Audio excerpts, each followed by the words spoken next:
Good morning, doctors. So today we are going further in digestive system. Last time આપણે જોયું હતું digestion, absorption અને metabolism of carbohydrate. આજે protein વિશે જોઈશું. Book as always Sembulingam, chapter number 46, digestion, absorption and metabolism of protein. So first start with protein diet. Foodstuffs containing high protein content are meat, fish, egg and milk. જે લોકો exercise કરતા હશે ને એ લોકોને આ બહુ જ સારી રીતે ખબર હશે. અને ઇવન તમે જોતા હશો કે સેલિબ્રિટીઝ અને ઇવન બધા બોડી બિલ્ડર્સ પણ એ લોકો ઓલવેઝ ફોકસ કરતા હોય કે હાઈ પ્રોટીન મીલ લઈએ આપણે, કારણ કે મસલ્સ ગેઇન કરવા માટે, મસલ્સ બિલ્ડઅપ કરવા માટે વધારે પ્રોટીનવાળા ફૂડની જરૂર પડતી હોય છે. So this is the high protein content food કે જેની અંદર આવે છે મીટ, ફિશ, એગ અને milk. Protein are also available in wheat, soybean, oats and various type of pulses. Wheat એટલે આપણે ઘઉંની વાત છે, સોયાબીન, ઓટ્સ જે આપણે ઓટ્સની કાર્બોહાઈડ્રેટ પણ એમાં સારા હોય છે અને પ્રોટીન પણ સારા અમાઉન્ટમાં હોય છે. સો ઓટ્સ એટલા માટે હમણાં સ્પેસિફિકલી ઓટ્સનું કલ્ચર બહુ વધારે પડતું ચાલી રહ્યું છે અને ઓટ્સને કમ્પેરેટિવલી બધા જ કરતાં હેલ્ધી ગણવામાં આવે છે. સો yes, proteins are also available in wheat, soybean, oats and various type of pulses. Pulses એટલે કઠોળની વાત છે કે જેની અંદર આપણે રાજમા, કાબુલી ચણા, છોલે ચણાના ચણા, આઈ થિંક કાબુલી અને છોલે ચણા સેમ જ થયા, બટ બીજા પેલા દેશી ચણા આવે છે. એટલે અલગ અલગ મગ, મઠ, જેટલા બી અલગ અલગ મીન્સ કઠોળ છે એ બધા પલ્સીસ કે જે હાઈ પ્રોટીન કન્ટેન્ટ ધરાવતા હોય છે. બીજી વસ્તુ ધ્યાન રાખવાની કે કઠોળની અંદર ફાઇબર્સ પણ વધારે પ્રમાણમાં હોય અને કાર્બોહાઈડ્રેટ પણ ઘણું સારું હોય. સો જો પોસિબલ હોય તો એવરી અલ્ટરનેટ ડે ઓર અઠવાડિયામાં મિનિમમ 2 થી 3 વખત જો કઠોળ લેવાય તો એ બહુ જ સારું છે આપણા પ્રોટીન માટે. ઇવન આપણે જે ગુજરાતી કલ્ચરની અંદર જે દાળ પીતા હોઈએ છીએ, દાળ ભાતમાં જે દાળ લઈએ છીએ, so that is one source of protein. પણ આપણે ઘરમાં જ્યારે 3 થી 4 જણા વચ્ચે જે આપણે દાળ બનાવવાની હોય ને એની અંદર ઓલમોસ્ટ માણ ગણીને 1 કપ જેટલું દાળ જતી હોય છે. દાળ મીન્સ ગ્રેન, પર્ટિક્યુલર દાળના મીન્સ સોલિડ કન્ટેન્ટ 1 કપ કે 2 કપ, 1.5 કપ જેટલું મમ્મી નાખતી હોય. તો હવે એની અંદર એ કન્ટેન્ટ આપણા માટે એટલું પૂરતું હોતું નથી. દેટ ઇઝ એમાં મોસ્ટલી પાણી જ મિક્સ કરેલું હોય છે, એટલે એનું પ્રોટીન કન્ટેન્ટ એટલું હાઈ નથી હોતું.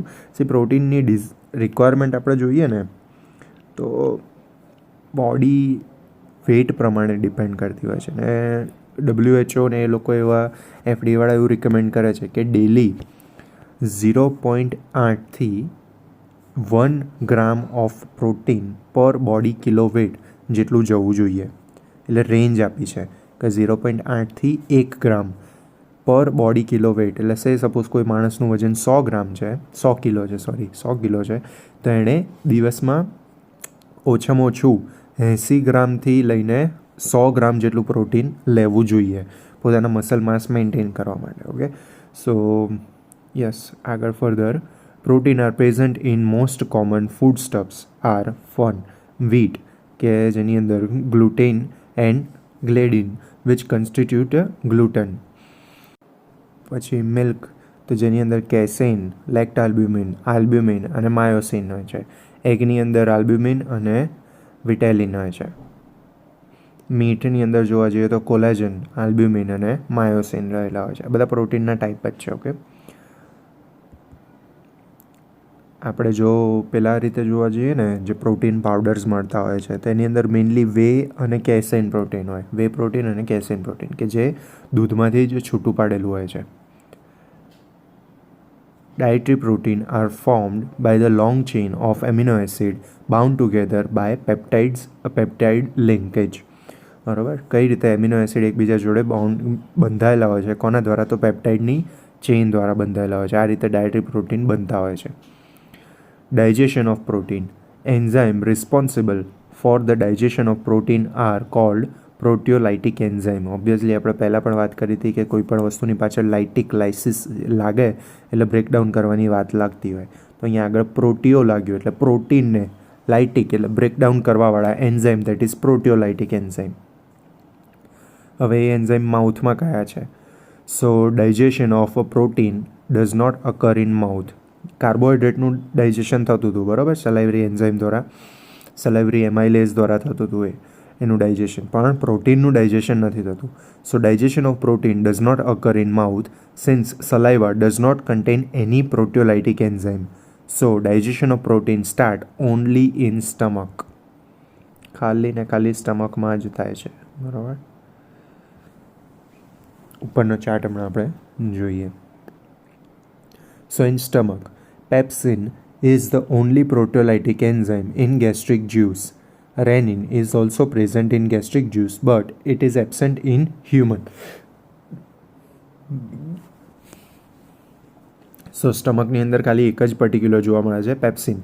રેનિન પણ હોય છે, પણ હ્યુમન્સની અંદર એ હોતું નથી, બરાબર. એવું કહેવાય છે કે ચાઇલ્ડમાં, એટલે ફીડિંગ કરતું જે ચાઇલ્ડ હોય છે એ ટાઈમમાં રેનિન બોડીમાં અવેલેબલ હોય છે, પણ એની કન્સેસિવ સ્ટડીઝ એટલી સપોર્ટ કરે છે, ઘણી નથી કરતી, એવું અલગ અલગ છે. પણ એવું કહેવાય છે કે શરૂઆતના ફેઝમાં રેનિન હોય છે બોડી ગેસ્ટ્રિક જ્યુસની અંદર, પછીથી નથી રહેતું. સો બેઝિકલી પણ અહીંયા વાત છે, એડોલેસન્સમાં તો રેનિન નથી જોવા મળતું. સો સ્ટમકની અંદર પર્ટિક્યુલર જ્યારે વાત કરીએ તો pepsin is the only proteolytic enzyme in the gastric juice.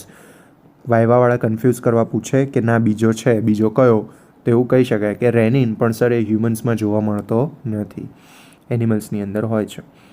Okay. In small intestine, most of the proteins are digested in duodenum and jejunum by proteolytic enzyme of pancreatic juice and succus entericus. Again, pancreatic juice is a pancreasમાંથી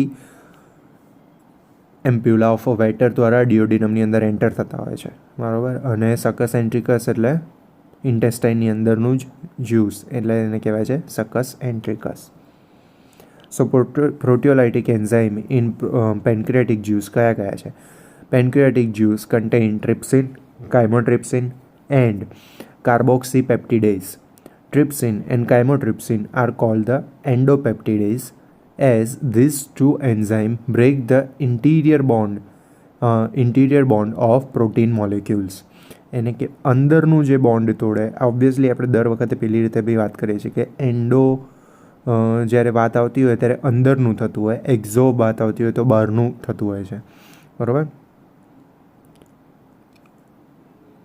એન્ડોજીનસ ને એક્ઝોજીનસ આપણે જે word use કરતા હોઈએ છીએ. સો અહીંયા એવું કહે છે કે પ્રોટીનની અંદરના બોન્ડ તોડે છે, તો એના માટે એને કીધું એન્ડોપેપ્ટિડેઝ, બરાબર. કયા બે કીધા? ટ્રિપ્સિન અને કાઇમોટ્રિપ્સિન. પણ ટોટલ પેન્ક્રિયાઝની અંદર 3 પ્રોટિયોલાઇટિક એન્ઝાઇમ રહેલા છે, દેટ ઇઝ ટ્રિપ્સિન, કાઇમોટ્રિપ્સિન અને કાર્બોક્સીપેપ્ટિડેઝ.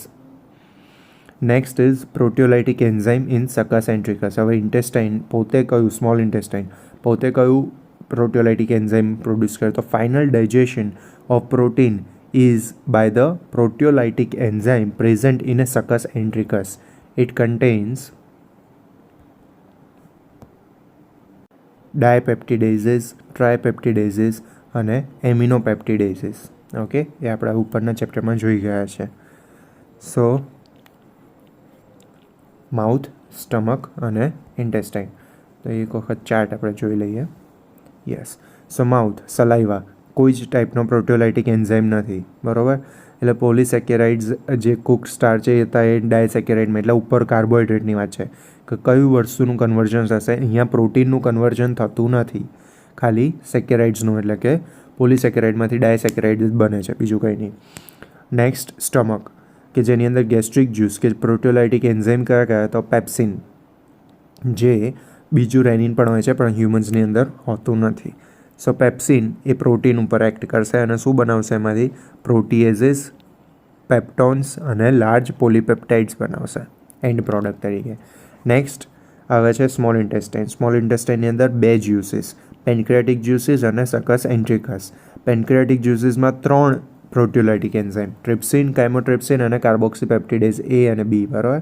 હવે એ કોને ઇફેક્ટ કરશે? તો ટ્રિપ્સિન અને કાઇમોટ્રિપ્સિન એ પ્રોટીઓઝિસ પેપ્ટોન્સ ઉપર એક્ટ કરે છે અને એને કન્વર્ટ કરે છે ડાયપેપ્ટાઇડ, ટ્રાયપેપ્ટાઇડ, પેપ્ટાઇડ્સ અને પોલીપેપ્ટાઇડ્સ. જ્યારે કાર્બોક્સીપેપ્ટિડેઝ એ અને બી છે એને જે ઉપર પહેલાંને 3ને બ્રેકડાઉન કર્યું ને એનું ફર્ધર બ્રેકડાઉન કરશે, એટલે કે ડાયપેપ્ટિડેઝ, ટ્રાયપેપ્ટિડેઝ અને પોલીપેપ્ટિડેઝને કન્વર્ટ કરીને એમિનો એસિડમાં ફાઇનલ પ્રોડક્ટમાં કન્વર્ટ કરશે. પછી વાત આવે છે સકસેન્ટ્રિકસની, કે જેમાં ડાયપેપ્ટિડેઝ, ટ્રાયપેપ્ટિડેઝ અને એમિનો પેપ્ટિડેઝ રહેલા છે. એટલે જે આપણે ઉપર વાત કરીએ હમણાં અહીંયા જે ટ્રિપ્સિન કાઇમોટ્રિપ્સિન કન્વર્ટ કરે છે ને એની જ વાત છે કે સો ડાયપેપ્ટિડેઝને એ પેપ્ટાઇડ્સમાં, ટ્રાયપેપ્ટિડેઝને ટ્રાયપેપ્ટાઇડમાં અને એમિનો પેપ્ટિડેઝ એ લાર્જ પોલીપેપ્ટાઇડને આ ત્રણને ફાઇનલ પ્રોડક્ટ કઈ એમિનો એસિડમાં કન્વર્ટ કરે છે. બરાબર? એટલે જે વસ્તુ જેના પર એક્ટ કરે છે એ એન્ઝાઇમનું નામ એ રીતે પડ્યું છે કે ડાયપેપ્ટાઇડને બ્રેકડાઉન કરવાવાળું ડાયપેપ્ટિડેઝ, ટ્રાયપેપ્ટાઇડને કન્વર્ટ કરવાવાળું ટ્રાયપેપ્ટિડેઝ અને એમિનોપેપ્ટિડેઝને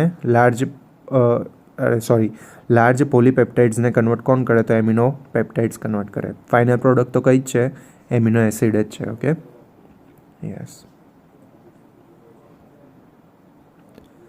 ફિગર આપણે હમણાં લાસ્ટમાં જોઈએ છે પછી. So final product of a protein digestion. Final product of protein digestion are amino acids which are absorbed into the blood from intestine. Now absorption of protein કઈ રીતે થતું હોય તો proteins are absorbed in the form of amino acid from small intestine. The levoamino acids are actively absorbed by means of a sodium co-transport. જે carbohydrate જે રીતે transport થતું હતું ગ્લુકોઝ, સેમ વસ્તુ અહીંયા પણ સોડિયમ કો ટ્રાન્સપોર્ટની જોડે જ એ એબ્ઝોર્બ થાય છે. વેરેઝ આપણે પર્ટિક્યુલર કયા એમિનો એસિડની વાત કરી તો લીવો એમિનો એસિડ્સની વાત કરી. એના સિવાય હવે બીજી વાત એવી છે કે ડેક્સ્ટ્રો એમિનો એસિડ છે. Whereas a dextro amino acid are absorb by means of facilitated diffusion. Facilitated ડિફ્યુઝનની વાત આપણે આના આગળના ચેપ્ટરમાં પણ કરી હતી. જો ના ધ્યાન રહ્યું હોય અથવા તો એવું કંઈ હોય તો ફરી વખતે જોઈ લેજો. બરાબર? એ બાને એકચ્યુઅલમાં તમે પેલું છૂટી ગયું હશે તો ફરી તો વાંચશો. So next, absorption of amino acid is faster in duodenum and jejunum and slower in ileum. Duodenum, jejunum, ileum ત્રણ સ્મોલ ઇન્ટેસ્ટાઇનના part. Duodenum first part, jejunum second part અને ઇલિયમ લાસ્ટ પાર્ટ. તો લાસ્ટ પાર્ટની અંદર એ slower થાય છે, જ્યારે ફર્સ્ટ અને સેકન્ડ પાર્ટમાં ફાસ્ટર થાય છે એમનું એબ્ઝોર્પ્શન. ચલો એક વખત ફરી વાર. Protein are absorb in the form of amino acid from small intestine. The levo amino acid, બે ટાઈપના એમિનો એસિડની વાત કરીએ છીએ હવે, લીવો એમિનો એસિડ અને ડેક્સ્ટ્રો. લીવો એમિનો એસિડ છે એને ટ્રાન્સપોર્ટ કરવા માટે સોડિયમ કો ટ્રાન્સપોર્ટની જરૂર પડતી હોય છે, જ્યારે ડેક્સ્ટ્રો એમિનો એસિડ છે એ સિમ્પલ ફેસિલિટેટેડ ડિફ્યુઝન દ્વારા ટ્રાન્સપોર્ટ થઈ જશે. Absorption of amino acid is faster in duodenum and jejunum and slower in ileum. હવે એબ્ઝોર્બ થઈ ગયું, હવે એના મેટાબોલિઝમની વાત છે. Metabolism of protein. Metabolism of protein is given in the form of a schematic diagram. So ચલો હવે diagram જોવો પડશે. યસ, સ્મોલ ઇન્ટેસ્ટાઇનમાં એમિનો એસિડ નું એનું ટોટલ બ્રેકડાઉન ને બધું, ડાયજેશન ને એ બધું કમ્પ્લીટ થાય છે. હવે એમિનો એસિડ અહીંયા પ્રિપેર થઈ ગયો. હવે ત્યાંથી એનું એબ્ઝોર્પ્શન થવાનું સ્ટાર્ટ થશે. તો કઈ કઈ જગ્યાએ જાય છે તો એક તો લીવરમાં જાય છે, સિસ્ટમિક સર્ક્યુલેશનમાં, લાર્જ ઇન્ટેસ્ટાઇનમાં, કિડનીમાં અને ટિશ્યુઝમાં જતું હોય છે. બરાબર? દરેક જગ્યાએ એનું વર્ક કઈ રીતનું છે આ થોડું કોમ્પ્લિકેટેડ છે, પણ અહીંયા ધ્યાન રાખજો અમુક વસ્તુઓ. સો ફર્સ્ટ આપણે લીવરની અંદર જોઈએ છે. તો લીવરની અંદર એમિનો એસિડ જાય છે અને એ કઈ જગ્યામાં હેલ્પ કરે છે, એમિનો એસિડમાંથી શું બની શકે છે તો એમાંથી ગ્લુકોઝ કન્વર્ટ થઈ શકે છે. જ્યારે પણ આપણે સપોઝ એવું કરતા હોઈએ કે ગ્લુકોઝ બોડી, ઘણા લોકો એવું કરે છે, જેમ કે સેલિબ્રિટીઝમાં ઘણી બધી સેલિબ્રિટીઝ એવી હોય છે કે જ્યારે એમને બોડી બિલ્ડઅપ કરવી હોય ને એકદમ પતલા થવું હોય ને તો એ લોકો 0 શુગર 0 કાર્બોહાઈડ્રેટ ડાયટ ઉપર જતા રહે છે. તો એવી કન્ડિશનની અંદર આપણને એમ ફીલ થાય તો એ બોડીને ગ્લુકોઝ કઈ રીતે મળશે? તો જ્યારે બોડીને કોઈપણ ટાઈપમાં કાર્બોહાઈડ્રેટ કે ગ્લુકોઝ નથી મળતો ત્યારે એ પ્રોટીનને પણ કન્વર્ટ કરીને ગ્લુકોઝમાં બનાવી શકે છે. ઓકે, સો એવી કન્ડિશનની અંદર એમિનો એસિડ કન્વર્ટ થાય, એમિનો એસિડની પ્રક્રિયા થાય છે એમિનો એસિડ ઉપર. અને કઈ પ્રક્રિયા તો ગ્લુકોનિયોજિનેસિસ, ગ્લુકોઝ નવું બનાવવું. ગ્લુકો નિયો એટલે નવું, જીનેસિસ એટલે બનાવવું. એટલે એમિનો એસિડમાંથી ગ્લુકોનિયોજીનેસિસની પ્રોસેસ દ્વારા ગ્લુકોઝ બને છે. બરાબર, એ રીતે બી થાય છે. અને એના સિવાય એમિનો એસિડ અમુક એવું હોય છે કે જે ડાયરેક્ટ પ્લાઝમા પ્રોટીન તરીકે પણ જતું હોય છે. હવે યુરિયા એમોનિયા શું છે હમણાં પછી જોઈએ છે. યસ, હવે લાર્જ ઇન્ટેસ્ટાઇનની વાત છે. લાર્જ ઇન્ટેસ્ટાઇનની અંદર એમિનો એસિડમાંથી એમોનિયા બને છે. હવે એમોનિયા એકચ્યુઅલમાં આપણા બોડી માટે ટોક્સિક, હાર્મફુલ છે. એટલે એને બોડીની કોઈપણ રીતે બોડીમાંથી બહાર કાઢવાની વાત આવે છે, એક્સક્રીટ કરવાની વાત આવે છે. સો લાર્જ ઇન્ટેસ્ટાઇનની અંદર એમિનો એસિડમાંથી જેટલું બી એમોનિયા બન્યું હશે એ બેઝિકલી સ્ટૂલમાં એક્સક્રીટ થઈ જશે. તો સેમ વે હવે જ્યારે કિડનીની અંદર એ વસ્તુ આવે છે, તો કિડનીની અંદર શું થાય છે, આટલાથી જ જોવો, ઉપર હમણાં એરો નથી જોવાનો. સી, એમિનો એસિડ જ્યારે કિડનીમાં આવ્યું, બચેલું એમિનો એસિડ, તો એમાંથી એ એમોનિયામાં કન્વર્ટ થયું. તો ઘણું એમોનિયા એવું હશે કે જે પાછું સર્ક્યુલેશનની અંદર કન્વર્ટ થશે, નખાઈ જશે. અને ઘણા પ્રમાણમાં એમોનિયા એવું હશે કે જે એક્સક્રીટ પણ થઈ જશે. પણ અમુક લિમિટ હોય કે ભાઈ ચલો આટલું એમોનિયાથી વધારે કિડનીની કેપેસિટી નથી કે એને એક્સક્રીટ કરી શકે. તો વધારાના એમોનિયાને એ શું કરશે, પાછું સર્ક્યુલેશનની અંદર નાખશે. હવે સર્ક્યુલેશનની અંદર આપણને તો ખબર છે એમોનિયા આપણા માટે હાર્મફુલ છે, ટોક્સિક છે. તો ટોક્સિક મટીરિયલને ડિટોક્સિફિકેશન કરવાનું કામ કોણે છે, તો લીવરનું છે. તો સર્ક્યુલેશન એટલે કે સિસ્ટમિક સર્ક્યુલેશનમાંથી એ એમોનિયા પાછો લીવરની અંદર જશે. લીવરને ખબર છે કે ભાઈ એમોનિયા આપણા માટે હાર્મફુલ છે, તો એ એમોનિયા કન્વર્ટ કરી દેશે એમોનિયામાંથી યુરિયામાં.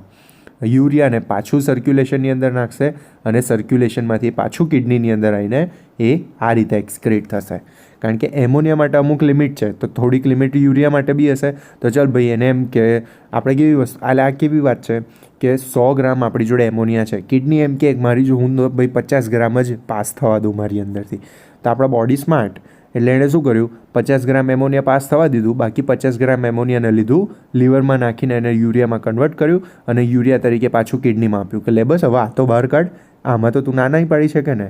એટલે એને પણ બહાર કાઢ્યું. આ જે સ્ટોરી છે સમજવા માટે, બાકી કંઈ એવું એક્ઝેક્ટલી એટલે આવું જ થાય છે બોડીમાં એવું નથી. દરેક વસ્તુના અલગ અલગ ફંક્શન્સ, અલગ અલગ એના ઇમ્પોર્ટન્સ છે, બટ યાદ રાખવા માટેની વાત છે કે ભાઈ થોડુંક એમિનો એસિડમાંથી એમોનિયા બન્યું, તો થોડુંક એમોનિયા ડાયરેક્ટ એક્સક્રીટ થયું. વધારાનું જે એમોનિયા જે નહોતું એક્સક્રીટ થઈ શક્યું એ સિસ્ટમિક સર્ક્યુલેશનમાં ગયું. સિસ્ટમિક સર્ક્યુલેશનમાંથી લીવરમાં આવ્યું.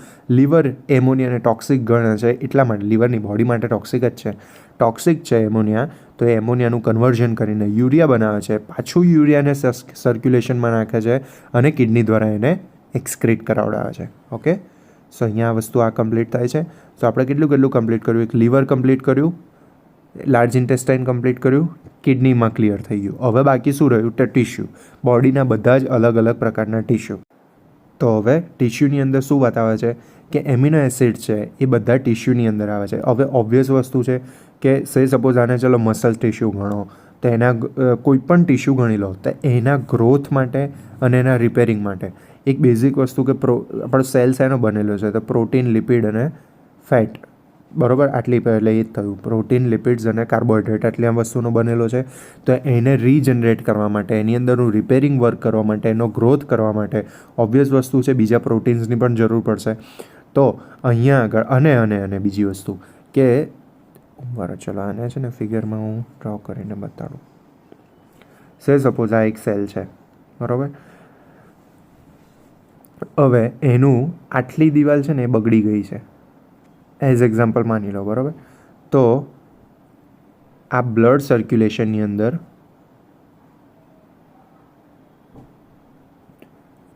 પ્રોટીન આવી રીતે એમિનો એસિડ છે.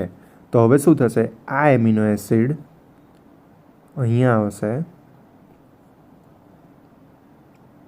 જે બગડેલી જગ્યા હતી એને રિપેર કરશે.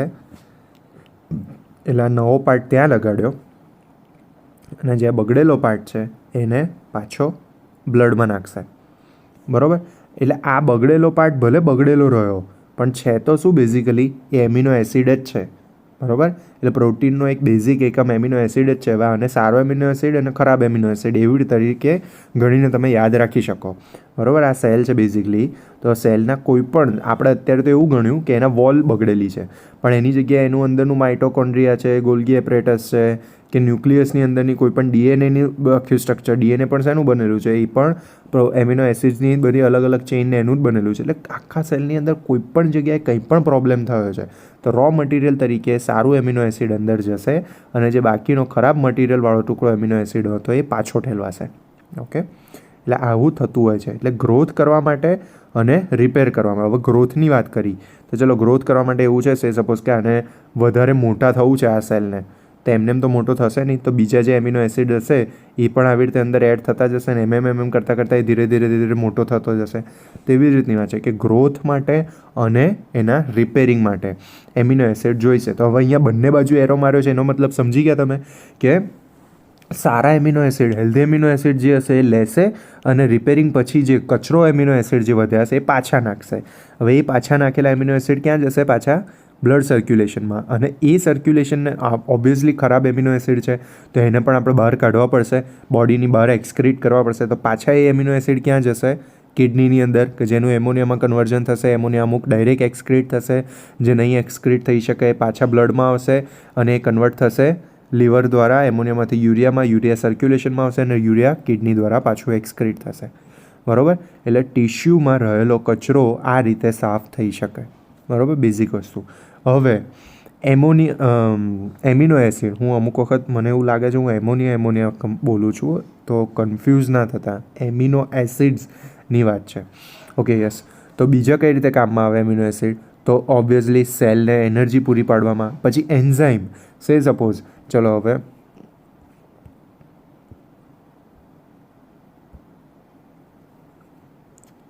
આ એક્ઝામ્પલ માટે આપણે બીટા સેલ લઈ લીધો. પેન્ક્રિયાઝનો આ રહ્યો બીટા સેલ છે, બરાબર. એના ટિશ્યુની વાત કરીએ છીએ આપણે. તો એની અંદર એમિનો એસિડ જશે તો એને એનર્જી પણ પૂરી પાડશે અને એ એમિનો એસિડ હશે તો એ એની બહાર શું બનાવીને મોકલશે? પેન્ક્રિયાઝનો બીટા સેલ શું બનાવે છે? ઇન્સ્યુલિન બનાવે છે. તો ઇન્સ્યુલિનની આપણે બહુ બધી વખત પહેલાં પણ વાત થયેલી છે કે દરેક હોર્મોન, દરેક એન્ઝાઇમ, બધી જ વસ્તુ એ એમિનો એસિડ પ્રોટીનની પોલીપેપ્ટાઇડ ચેઇન જ છે. અલગ અલગ રીતે એનો શેપમાં બનેલી હોય. અમુકના શેપ આવા હોય, અમુકના આવા હોય, અમુકના ગોળ હોય, અમુકના ચોરસ હોય, બધા આવી રીતે. અમુકના આવા વાળા કાબરચિત્ર અલગ અલગ કોઈ પણ ટાઈપના શેપ હોય છે, બરાબર. પણ એનું શેપનું સ્ટ્રક્ચર, એ શેપનું ઘડતર કરવા માટે બેઝિક એકમ તો શું જોઈશે? So that is amino acid. તો એ એમિનો એસિડ સર્ક્યુલેશનમાંથી ટિશ્યુમાં જાય છે તો એનર્જી પણ પૂરી પાડે છે, એન્ઝાઇમ પણ પૂરા પાડે છે કે જે એન્ઝાઇમ પાછા બ્લડમાં જ આવવાના છે, બરાબર. અને હોર્મોન્સ પણ પૂરા પાડે છે કે જે હોર્મોન્સ પણ પાછા બ્લડમાં આવવાના છે. તો બેઝિકલી તો એ હોર્મોન્સ ભલે આવ્યા પણ એ પણ એનું બેઝિક એકમ તો શું છે? દેટ ઇઝ એમિનો એસિડની પોલીપેપ્ટાઇડવાળી ચેઇન છે, બરાબર. પણ એનો શેપ અલગ રીતે બદલાયેલો છે. સો આ રીતે આખું જ સ્ટ્રક્ચર એમિનો એસિડનું મેટાબોલિઝમ આ રીતે થતું હોય છે. ખબર ના પડે તો વારે ઘડે 2 થી 3 વખત રિપીટ કરીને વિડીયો જોજો, ક્લિયર થશે. Okay, so here we are completed with the digestion, absorption and metabolism of protein. એકચ્યુઅલમાં આની અંદર બહુ જ શોર્ટમાં આપેલું છે.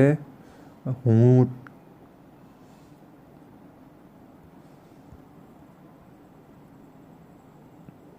ઓકે, સો અહીંયા આગળ કમ્પ્લીટ કરીએ છીએ. આપણે નેક્સ્ટ ચેપ્ટરની અંદર લઈએ છીએ digestion, absorption, metabolism of lipid. So till then, bye bye, thank you.